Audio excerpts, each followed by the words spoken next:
Have you ever observed two people in a relationship and walked away and said, "What is she doing with him?" Or vice versa. And you're like, they're not even like, they're nowhere alike. They don't like the same things. There's nothing that is common between the two of them. They speak different languages, and I don't mean French or Spanish, but I mean, maybe one's speaking very sort of evolved in their spirituality, and the other person's going like, duh, sort of thing like that. So, aren't you curious about that? Because you think, well, gee, how did that even happen? How is that person attracted to this person?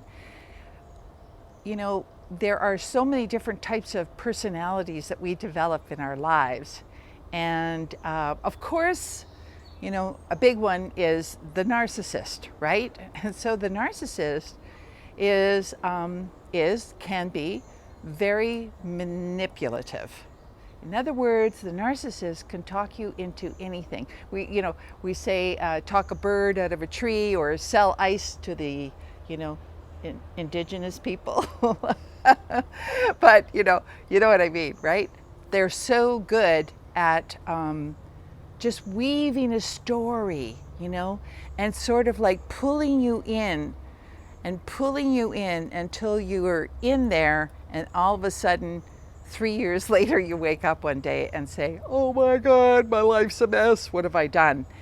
And so it's just really interesting how we get into relationships with people, and also too about what your whole thought process is about in this regard.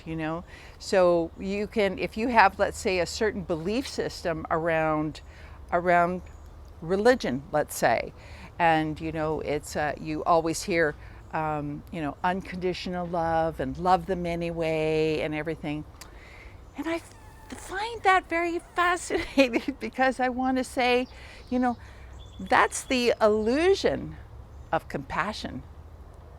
You've been taught that no matter what, you've got to love them as they are. But meanwhile, they can be destroying your life, and you keep on doing it over and over again. Anyways, I could go on about this one, as you can see. Anyways, so just being more aware. And this is where we've talked about this before, the red flags, right? When a person starts to mention some words that says something a little offbeat, you have to know that there's something happening there. And if you're smart, you'll turn around and walk the other way. So thanks for joining Voice of Truth, and you could reach me on Instagram, YouTube, Phoenix Rising Healing Center, and TikTok. And don't forget, like and subscribe.